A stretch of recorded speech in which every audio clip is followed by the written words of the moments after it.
బ్రతుకులు మారే రోజులు దగ్గరలోనే ఉన్నాయి. ఆ ప్రతి తల్లికి మీ అన్న, మీ తమ్ముడు మీకు తోడుగా ఉన్నాడు అన్నది మాత్రం మర్చిపోవద్దు అని ప్రతి తల్లికి నేను ఈ వేదిక మీద నుంచి తెలియజేస్తా ఉన్నాను.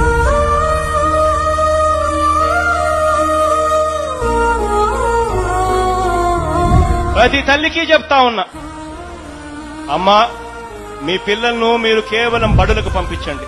బడికి పంపించినందుకు ప్రతి తల్లికి సంవత్సరానికి 15,000 రూపాయలు మీ చేతుల్లో పెడతాను అని చెప్పి మాటిస్తా ఉన్నా.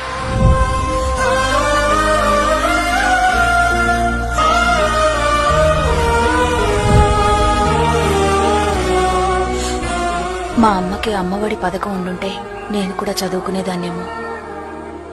అమ్మఒడి పథకం అమ్మ కోసం కాదు, నా కోసం, నా భవిష్యత్తు కోసం.